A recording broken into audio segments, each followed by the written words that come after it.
righty. Hello, good evening, good afternoon. Whenever you're watching this, we're so excited to have you join us again this week. I'm here with this fantastic crew, and we have a very special guest tonight, Henry Turner. I've had the opportunity to learn and lead beside Henry now for a few years. I think, Henry, we met in the summer, but before that, Henry has been a long-time participant of the LeadLAP chat, and we brought Henry specifically on this evening to really highlight and amplify some of the things that he has shared throughout our time this summer learning together. So Henry, I'm gonna let you start by just tell us a little bit about who you are, what you do, why you do it, and then we'll do some more questions and listen to the fabulous answers that you have. And can't wait to hear a little bit more about what you have planned going on this week too, because it's pretty exciting. So Henry, take it away. Tell us more about you. Great, thank you. Well, thank you all for having me. I'm really excited to be here with you. Yeah, Henry Turner. I'm from principal of Newton North High School in Newton, Massachusetts. We are a large, comprehensive high school of 2,200 students. Really proud that we serve all students at our school. That we're a school proud of our diversity. We're school that was founded in the 1840s, and it's been our commitment to equity ever since then, in whatever shape and form that means. And what really has inspired me about working there, both when I was an assistant principal at Newton South in 2008 to 2012, and then now from 2016 to 2020, is that we've really been taking on how to make sure we close our gaps. How do we make sure that we are an anti-racist school that serves all students? And so I'll just share when I first arrived at North in 2016, the summer of 2016, it was right around the election. And then in September, a group of students drove around what we call Tiger Drive, waving the Confederate flag. And another student caught it on tape or on video and posted it on Facebook, and it went viral. That was like my second week of students being back, and I instantly was in crisis mode as principal, trying to address issues of race and racism at the school. And that event, I was really proud of how we came together as a community. There were a lot of important conversations we had in that event, but that from there on, we've been, as a school, really trying to address racism in our school. There have been further incidents of racism that have happened, and trying to be a school that our Black and brown students feel safe, but also feel like their voices matters, and that it helps to push our school to be better. And I think that's where we are. We've just prior to coronavirus, we had a few public racist incidents on social media where students were using the N-word on singing songs, or also feeling like white students saying that they had a quote unquote pass from their Black friends to use the N-word on social media. And it really came to a reckoning at our school about who are we as a community, and rooting out that word and rooting out racism in our school. And that was right before quarantine happened. And then during distance learning, we've had a few Zoom bombings at our school, and also at our sister school, Newton South, where there were racist attacks as well. And it just has further made our community stronger in terms of trying to root it out and try to address it. And so I'll just say that I was drawn to you all with your conversation all summer about race and racism, because it really speaks to me as a leader. It's something that was the reason why I came into education. I'm a Black and multiracial person who grew up in a very white community. And the reason why I came into education was to help address social justice issues. Reason why I became a principal. So I'm drawn to this work. It definitely finds me, these kinds of crises. I'm proud of the growth that we've made as a school, and I'm proud of our staff for really buying into it, particularly this summer. We have a real grassroots movement of teachers who are committing themselves to anti-racism. So yeah, that's what drives me to your conversation and to you all, and to learning with you as many Saturdays as possible. Well, Henry, before we go any further, first of all, we are so very glad and thankful that you're here. We can't miss an opportunity given the information that you shared with us, because so many educators around the world are preparing to return to school. And that's basically the work we've been doing all summer, is trying to help with anti-racism awareness and education. But you're in the trenches. You have experienced and lived leading an entire campus in deep-rooted racism. So what advice do you have for educators, for leaders, for teachers? How have you navigated that with possibly teachers who may not yet have that anti-racism heart and mindset, and you're clearly dealing with students who have not yet embraced the transformation? So what best practices and advice do you have for us going back into school and possibly facing some of the same things you have? I think speak up is the number one thing. I think that our silence, oftentimes students interpret that as acceptance. And so, we have been, some of our deep-rooted conversations as a community have been certainly the times where racism, this kind of blatant racism has happened in our school, but it's also come back when our students feel like their teachers aren't talking about it. No one brought it up in their class, or their assistant principal or their principal is not demonstrating anger about it. That the times that I write a letter to the community about an incident, they're seeing me talk about it as an event that we're going to address, but not anger. And I think that's what I learned this year. That's what I learned from these incidents that we had this winter, was that our students need to know that we're angry about racism, that we're fed up with it, that we're tired of it, and that we want to do something with it to eradicate it as well. And so, the thing that I would say as we're moving into,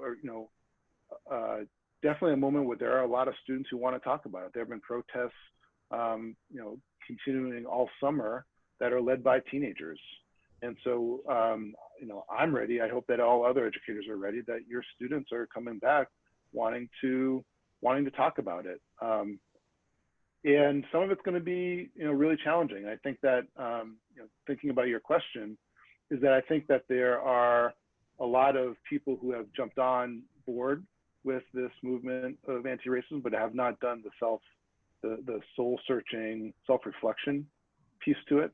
And I see a lot of our white students, for example, jumping on board because it's the thing to do right now. It's the thing that they're seeing, but they haven't really done sort of the self-reflection. I think that's really important.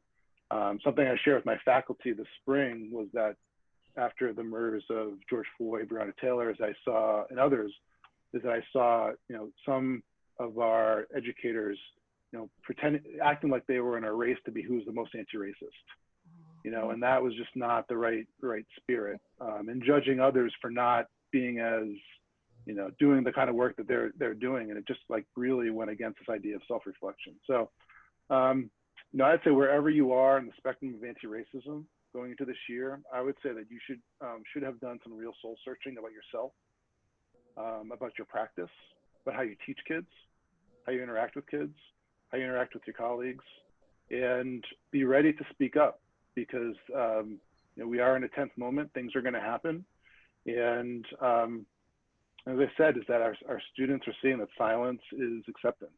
And so if we're not ready to demonstrate an action, then they're going to see that it's just the same thing that they've dealt with for the last 15 years of their education or whatever it is. You know, Henry, one of the things that you said that really resonates with me, I mean, you said several things, but when I think about my time as a principal, and I'm no longer a principal, and Beth and I have had these conversations before and have a similar philosophy. And I can remember the first year that I started as a principal, there was a document that I gave to my staff that I went over with my staff, you know, and they're learning about you and learning who you are and what you stand for. And I you know, and those kinds of things. And I can remember some of the things that I was really clear with my staff about, that are things that I don't tell, like me as a person, like you need to know me as a person, and you need to, and I can think of, you know, things as an example, like public humiliation of children, like this is not acceptable, like in a place where I'm going to be, these kinds of things aren't acceptable. And I remember my husband telling me when I had created that for the first time, he said, you know, this isn't warm, right? And it kind of goes to, you know, you're talking about, you know, we often with our communication are thinking about how do we say it in a way that doesn't really offend somebody or doesn't do, and I remember saying back to him that, you know what, it's okay with me that this isn't, because this is about clarity about who I am and the kinds of things that I believe in and the kinds of things that people need to know about me as a leader. I don't want them to guess. And so when you're talking about, you know, that piece about equity and that piece about the what I won't tolerate racism or racist acts in my school. For whatever reason, I think that's been a hard one for some leaders to put on the table and just say, this is something that doesn't happen here. And when we see incidents of it, you know, this is how we're going to handle it. And I, as a principal, won't tolerate it. So it really resonates with me when you say, this is, I've been really clear with my staff. I've been really clear with my community. I'm being really clear with my parents. This doesn't happen on my watch. And if it does, I am, you know, I'm not going to let it happen on my watch. And when it does, I'm going to handle it, and I am going to be angry, and I'm going to treat it that way. And so I really love that take. And I think that's really important for leaders to hear, that you have to take a stand and be clear with people in your school and in your community what it is that you stand for and what it is that you won't. And racism has to be in that, like not standing and being anti-racist has to be part of what we communicate. So thank you for sharing that. I think is really powerful. Yeah, I think I thanks for saying that. I agree with you. I just add that I think that you know, one of the hardest lessons of teaching is that you can't fake it, you know, and you have to be your authentic self, right? Like I could Learn Like a Pirate, and I could try to implement all of the things, you know, the great strategies in there and do it inauthentically, and the kids are going to read right through it, right? I'm not going to have made a more impact on them. They will call you out. And racism is absolutely the same thing. And in many ways, it's you know, it's more poignant, because if kids don't believe that you don't care about this issue, they're going to see right through it, and they're not going to believe they trust you. So when we ask, you know, at our school, you know, we've talked about this data point, and it's really tough. Is that the group that feels most disconnected in our school are our Black students. They feel most disconnected to our faculty. They feel most disconnected to their classmates. And so, like, you know, I think the question for us right now as a school is, who are we going to be so that our students do feel that they're connected? And we can't fake it. We have to be authentic, and we have to believe in it. And you know, I think that's where I've done the self-reflection this summer, is that you know, I do believe that I've articulated how much I believe in it, but I haven't really set the expectation for all of our staff to say that you have to fully believe in this as well. And like, you know, I've been, you know, I want to be supportive for people who are growing, but people who are resistant or people who are just sort of avoiding it, like, it's time to say, like, you've got to step up. Like, the kids need to know that you care about this work. Henry, I appreciate all that you shared there. And I love how, you know, Traci's asked you about some of the different strategies, you know, to approaching racism awareness and anti-racism education as a school leader. You know, and Beth talks about, you know, authenticity and kind of responsibility as a school leader. My question is this, it's twofold. What do you say to, because we know we're all getting ready to go back or in the thick of preparing, to go back to school right now. Some of us are even in our buildings. What do you say to the school leaders right now who are feeling like that, attentiveness to, COVID concerns and the slide and just adjusting to the school year in this new, unsafe in some cases learning environment, who don't feel like right now is the time to address anti-racism, and they just really don't want to, get into that right now.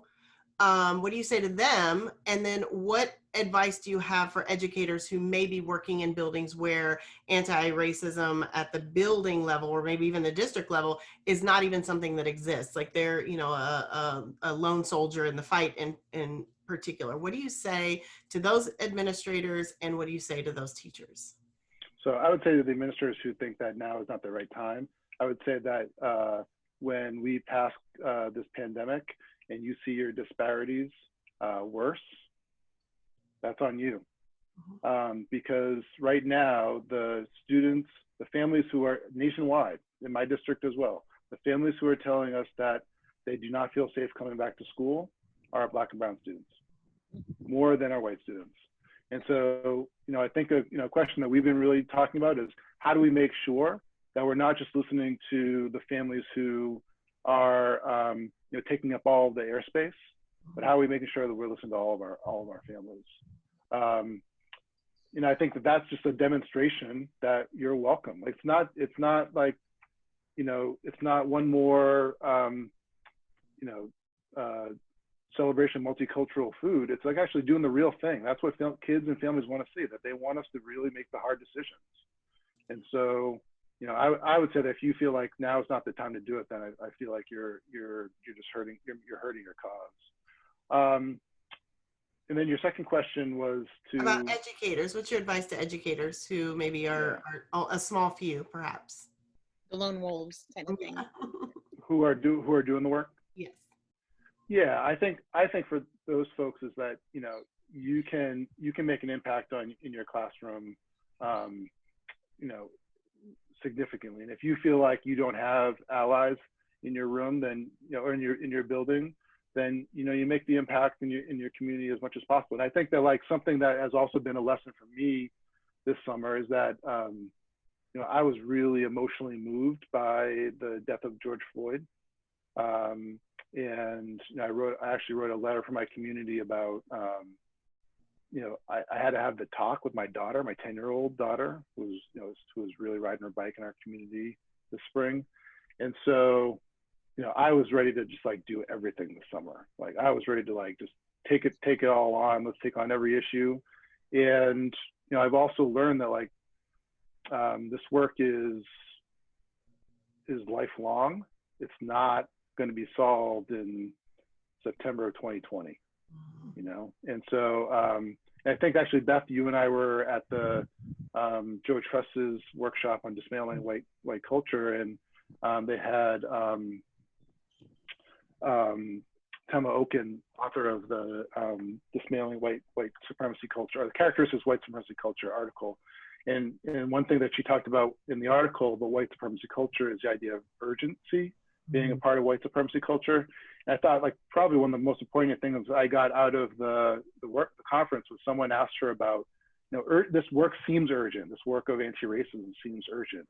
And the way that she thought about it was that this work is important. It's very important work. And urgency is like, we've got to solve it immediately. And that actually kind of silences folks when we try to race through things. And so, I would say to those teachers that like, settle in and do this work in your classroom and slowly make progress. And it's okay to make waves. That's, I think, something we've learned from John Lewis, is that good trouble is okay. So make sure that, be a good troublemaker in your building. But your kids need you, right? And so make sure that you're doing the work for your kids. And if you don't feel like you have teammates, then, slowly build that team.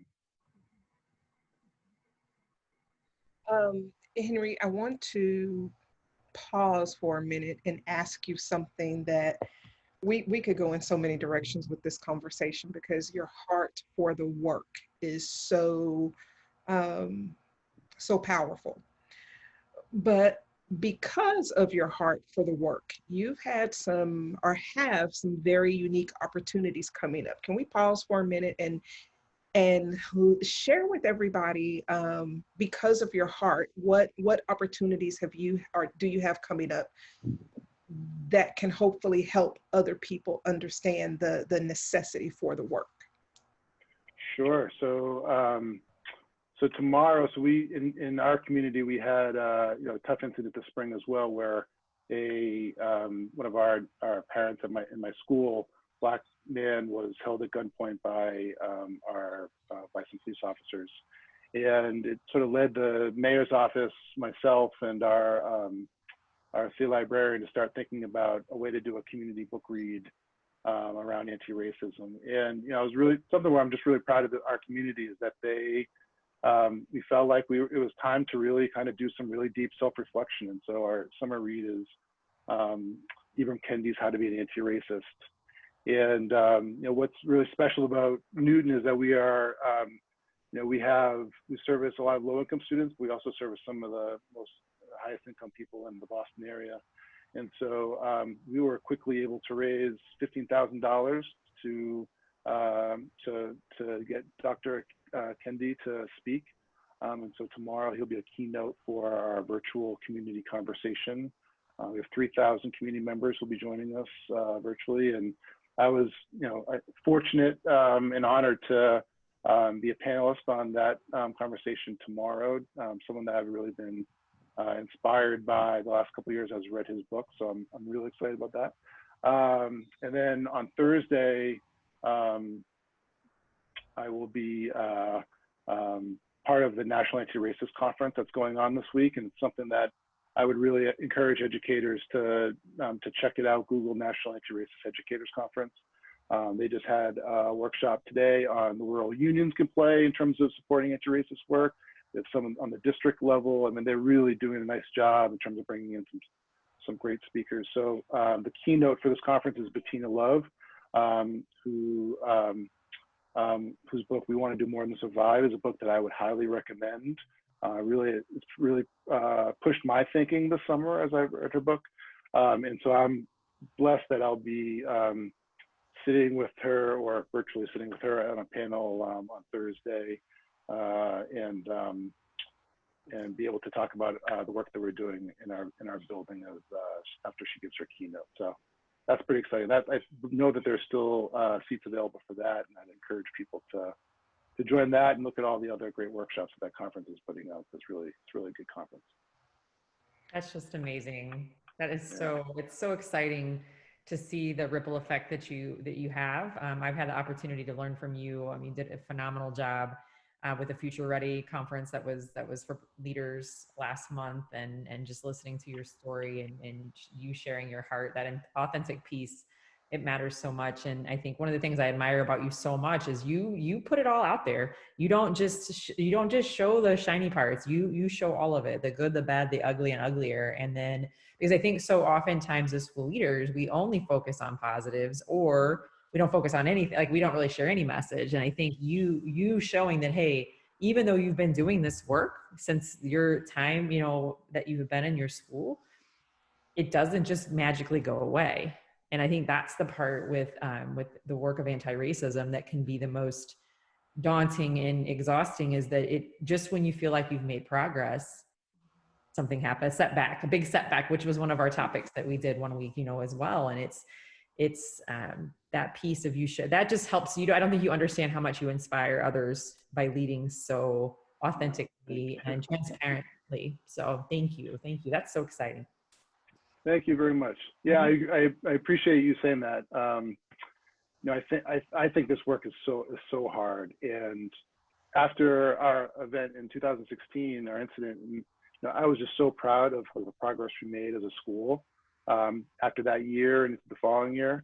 And then for us to get back into this place where we're back doing sometimes some of the same conversations is really hard. But you know, there's something that, Dawn, I think when you were talking, made me think of, we have these Instagram accounts that are showing up that are Black at our school, Black in Newton, LGBTQ in Newton, and some other representing other groups as well. And it's alumni, and I'm sure students talking about their experiences of microaggressions and other events, both growing up and also in high school. And you know, some folks have said to me, "Are you embarrassed, upset that these accounts are up?"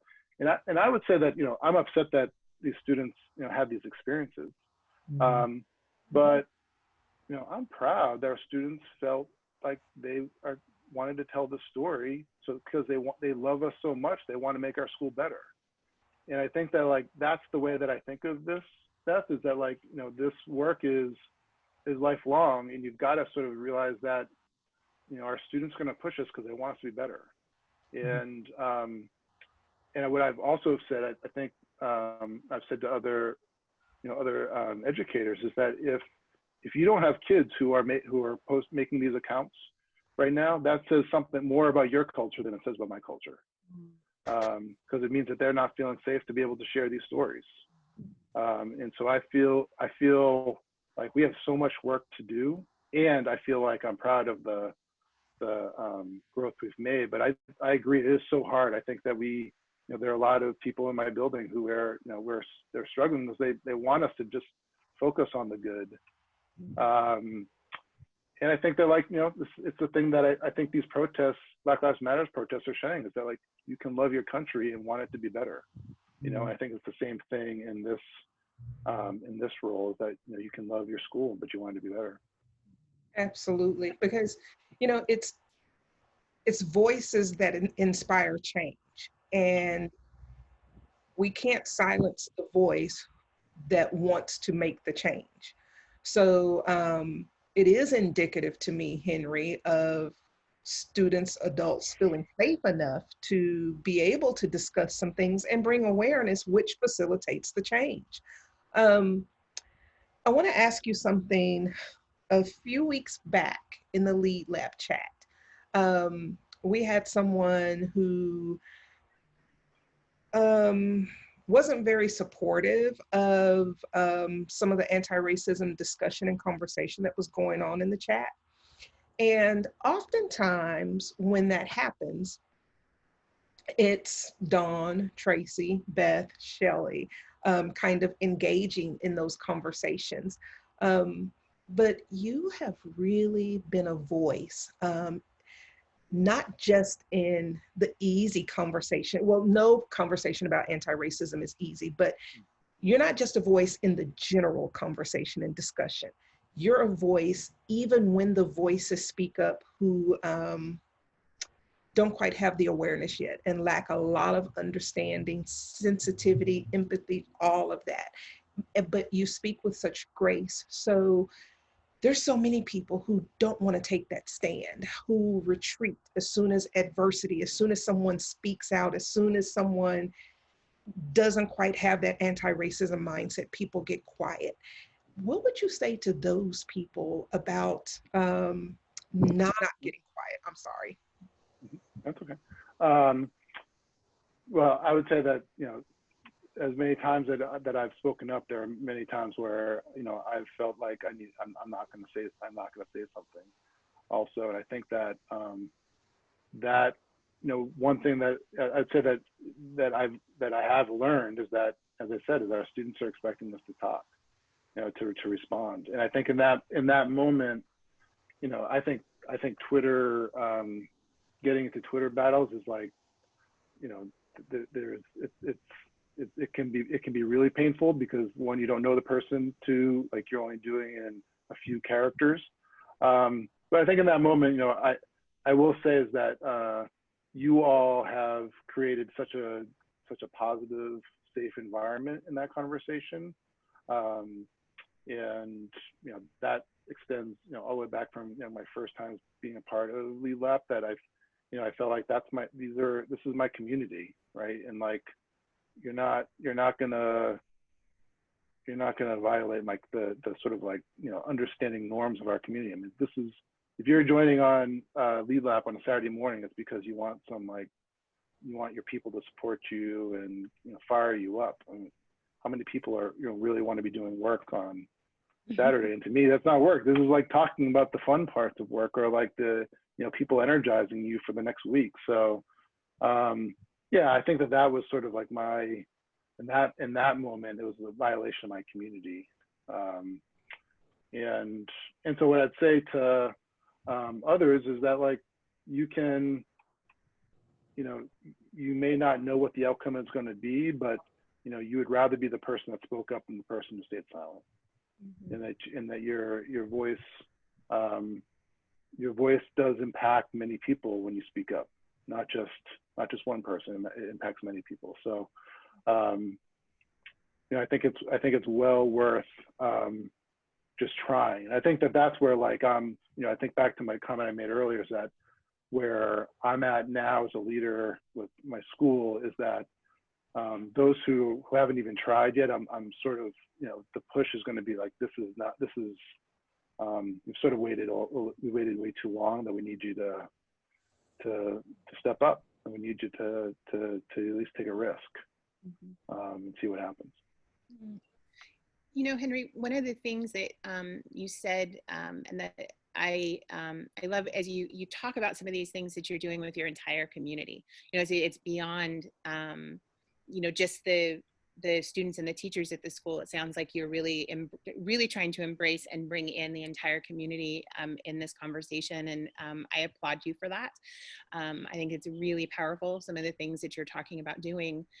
And one of the things that we hear sometimes in conversations from administrators is a wondering or a questioning of, I'm trying to balance being in a community where some parents are with me, and some of my community is with me in the anti-racism work.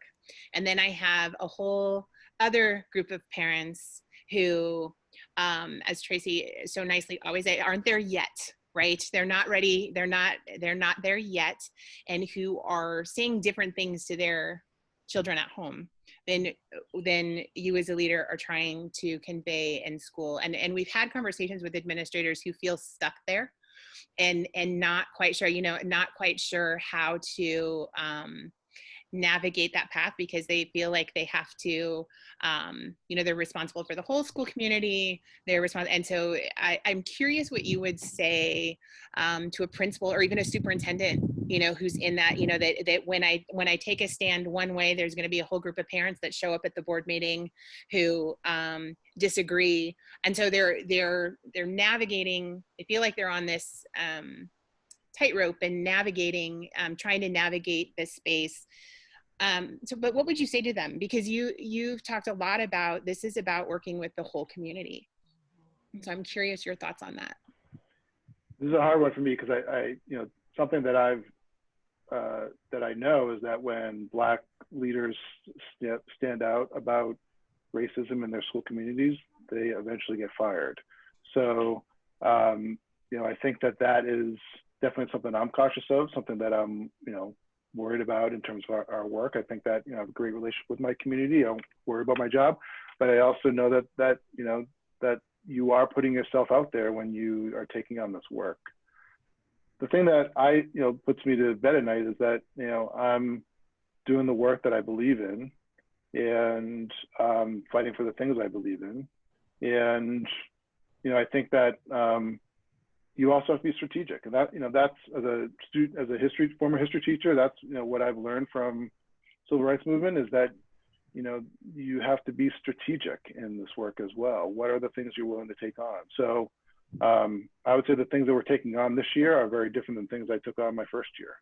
You know, this year we're looking at the systemic racism of our GPA, of our leveling system, of our discipline policies.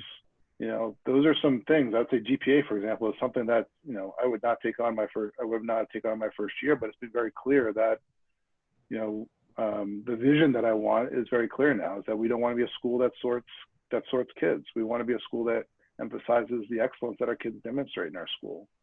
So, I think that like you have to be strategic in what you want and what you want. But at the same time, if you're not being your authentic self as a leader, then, what's the point of being a leader? I also think that it's hard. Like there are definitely moments where I'm in meetings and I feel like, the easy answer is just to say yes to the family that I know is going to create an inequity. It may not have a major impact, but it may be a drop of water into that lake. And I just feel like, sometimes those are really hard to just like, do I really need to take this on, or can I just say yes, to this question? So I think, I think for leaders, the thing that I would say is that, you have to believe in this work personally. As I said, this is how I came into this work. I believe in this work growing up. I was a person that talked about race when I was very, very little. So I believe in this work. So, but if you don't live it authentically at home, then you can't live it authentically as a leader, though, I think. So true. And I think something that you also just embody so much is you can't wait for someone else to teach you either. Is that, the resources are out there. You can't blame, like if your district is maybe choosing not to do the work, or your principal or there are resources there, and we can't, I don't remember, we can't make excuses. It doesn't mean we can't keep advocating for it, but there's so much out there that we just can't make that excuse. And you have curated so many amazing resources that I utilize, and your blog posts are always rich and full of resources as well. So I think that's important as well, is that on how to be anti-racist, you should be figuring out how to get out there and learn that yourself. But as leaders, we have such an important role. I mean, you're living it, walking it, and talking it, and making time. And it's not a side dish. It is main course every single day, which is awesome. Thank you. Wonderful. So I know we're coming closer to the end. I know we could talk all night, right? But he's got to save his vocal cords. He's got some very important times to talk. Yeah, it has been such a pleasure to talk with you. Do you have closing questions or thoughts? LeadLAP, Grit Crew, EDU?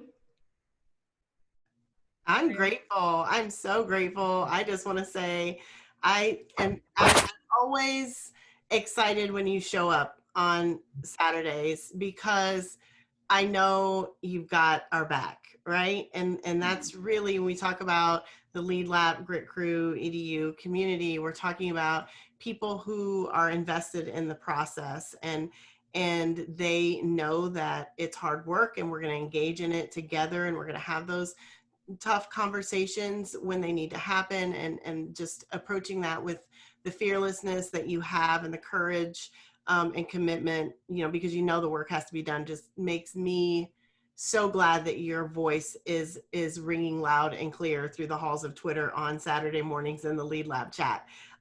We always want you there. And so I'm grateful personally for having you, not just with us in the conversation tonight, but every weekend having you with us. So. And you do such an awesome job of posting throughout the week and adding the LeadLAP hashtag and tagging us too, because that's what I love, to be able to look through the LeadLAP hashtag and see, oh, look what Henry shared this, So it's nice. It's nice. That's that PLN and the learning family and community that we have, because it's not, it extends past that Saturday morning, which how lucky are we?